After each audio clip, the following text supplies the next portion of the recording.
gives you the chance to showcase your music in Demo of the Week. Welcome, darling. How you doing today?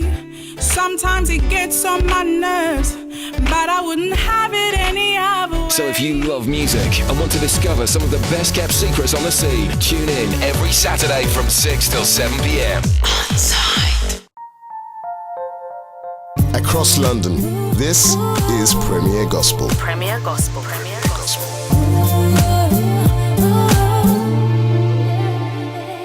Saturday mornings with Grantley and Amma.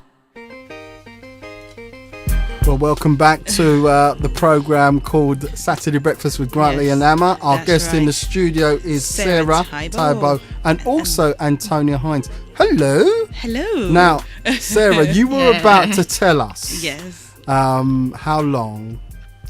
Yeah, I dated my husband for 6 years before we got married. You dated for how long? For 6 years, yeah. And that is because we met in school, and obviously you can't just get married like a year so after. You were young. So, well, we were 20. We were both 22. We actually, our birthday mates, were born on the same day, of the same month, the same year. Oh. So we're exactly the same age. Isn't that cute? Is that the same as you? No. Isn't that cute?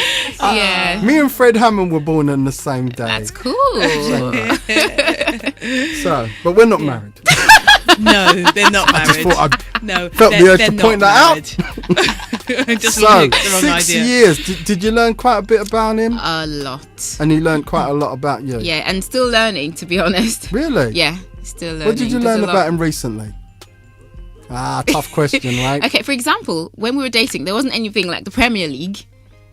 And now that you're married, you find out you don't have any TV at a certain time of the day.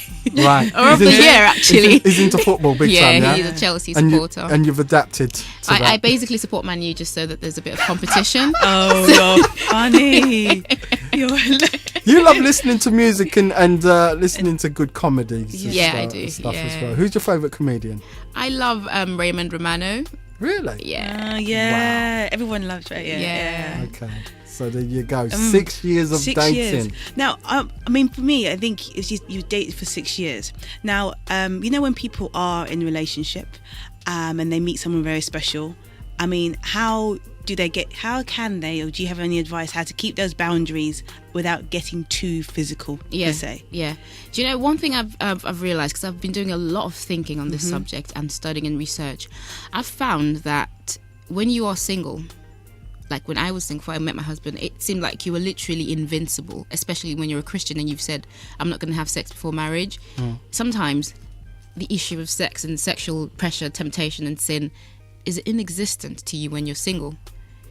Then all of a sudden you meet somebody and not only do you feel like you love them like spiritually and everything, but even as a Christian, you're not precluded from having emotional feelings about the person. Otherwise, it's not like on the wedding night you suddenly realize that, oh, we're going to have sex.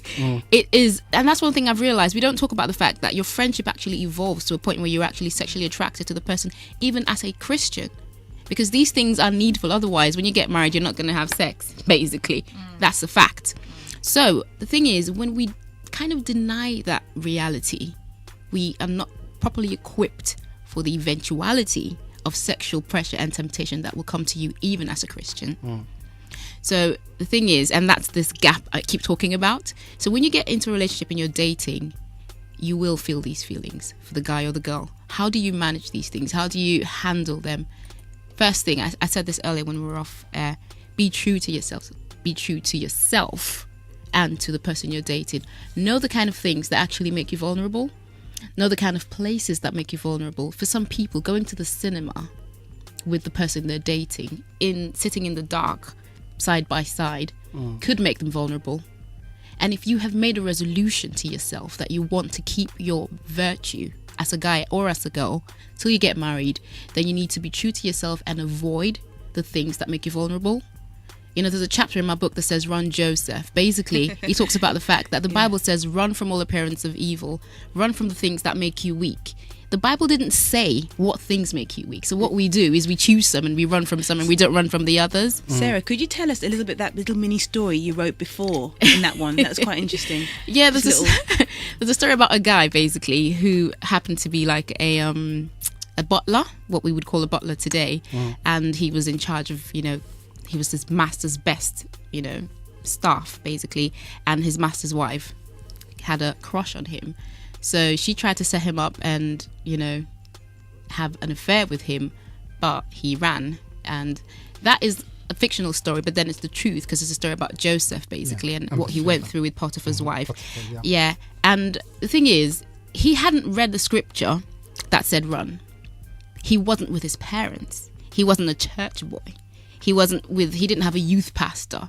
He didn't have a group of Christian friends. There wasn't any counselors. All by him. Exactly. There wasn't any counselors. He was all by himself in this house, in a different land, with different people who are not from his tribe.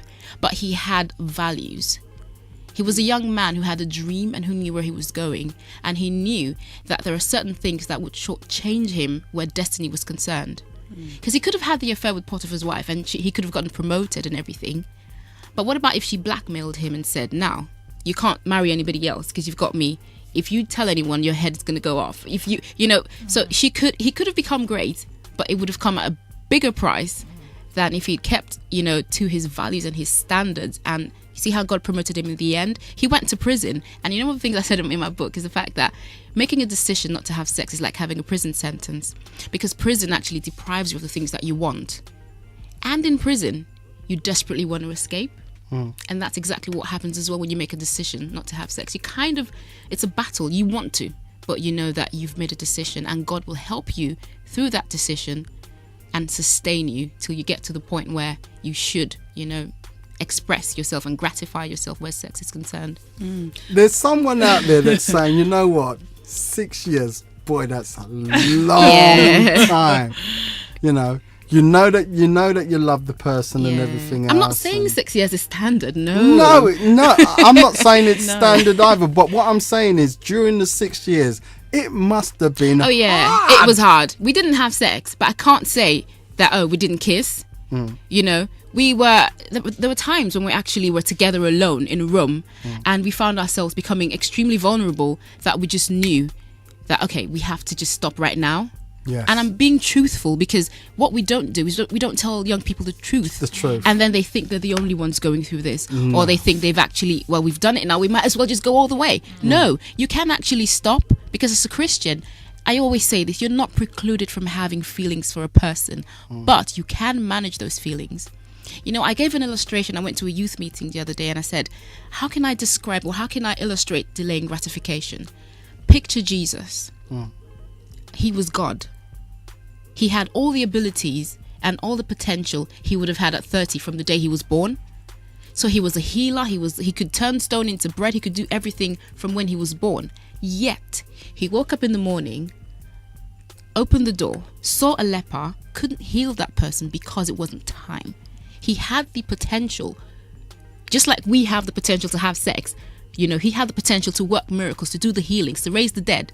But he knew there was such a time as the perfect time to express that ability. And so he was able to restrain himself until that time. If he could do that, then I always tell young people, then you can. That's definitely. I like that. I mean, my question, I suppose I would say is, you're speaking from a female perspective. Yeah. And females can kind of switch off quite quickly, because obviously sex for them is quite an emotional thing. But for a guy, so I've heard, it's a completely different ball game. So what I would like to see more so of is guys stepping forward and saying, well, okay, this is how I've actually kind of managed that situation. But do they feel comfortable enough to actually step forward? There's so many women stepping forward saying, "Oh yeah, I've done this." I would say that. So I would say, as a man in the circle of three women, I know that there are some guys out there, but there's probably more women than there are guys that are willing to share and be open about these things. If you would have to get a room full of guys in a room by themselves with no women not necessarily, because in most churches you do have men's ministries and stuff like that, and that's when you get them to open up, but if you just get a guy on his own, but guys do open up, they do, they do, but you don't find many guys writing books. I see what you're saying. I see what you're saying. And that's what you want to see, That's right, what Antonia? I want to see. You know. I'm sure there's someone out there that's saying, you know what, I'm going to be the one that does that. I hope I'm so. going to be the one that does that. It's been very interesting talking to the both of you. Thank you. Your book is available to purchase on Amazon and your own website. Give us the website My address, website please. is www.sarah.teibo.co.uk. If you just Google me, my website will come up anyway. So Fantastic. It's Yeah. been fun. Lovely. Lovely speaking Thank to you, Antonia, you. as well. Do you have a blog, Antonia, that people can follow as well? Or At the moment, no. But I'm, a few working stories. on it, and I've got a working couple on of it, projects here. working on it. Thank you so much for joining us all. Thank you very much. You're listening to Premier Gospel. We are Music for Life.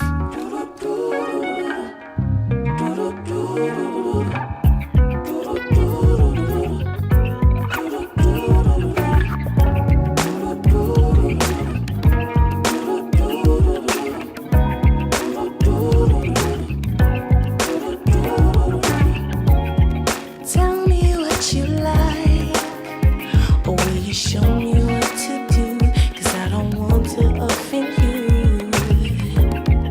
Do I treat you right? Or when you open up for real, am I feeling what you feel? You know that I want this to be right. Please bear with me while I learn of you, 'cause I want you to teach me how to love you. Teach me how to love you.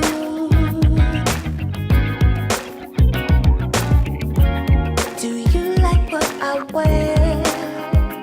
Is it something that you choose? Am I representing you? Tell me, do you care if I hit the clubs on